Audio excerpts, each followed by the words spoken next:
Time now for our monthly look at the Ag Barometer. Joining me now is Seamon. He's Executive Director of Research at CME Group. Always a pleasure to have you on the show. Thanks for having me. What are farmers telling you? Well, it's an interesting report this month. It was down a little bit from November. It's a December report, about 5%. But what's really interesting is comparing December 17 to December 18. The barometer's about at the same location, but that barometer is made up of two sub-indices. One of them is current conditions, and the other one is expectations for the future.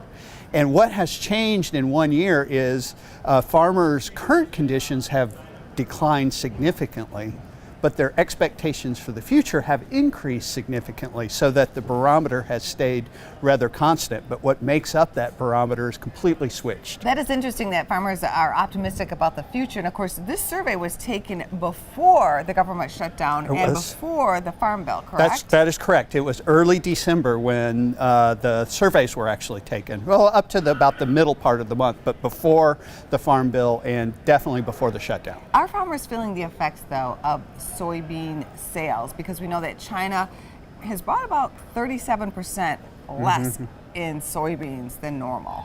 Yeah, and we saw that in the market.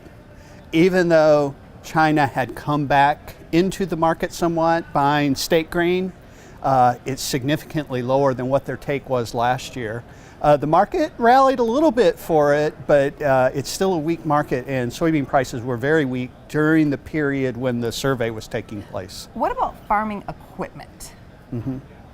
Well, one of the interesting questions that they ask a lot of times is it a good time to make significant investment into your farm operation? So that means buying additional farms, equipment, all of that. It was down a little bit from November, but again, what was interesting was comparing December 17 to December 18, and it was down significantly during that period of time. So sentiment in terms of willingness to make significant investments into an operation have declined significantly in the last 12 months. We will leave it on that note. Thank you so much for coming on our show. We'll see you next month. All right, see you next month. Check out businessfirstam.com to find out where to see our entire show. And don't forget to like, follow, and share Business First AM.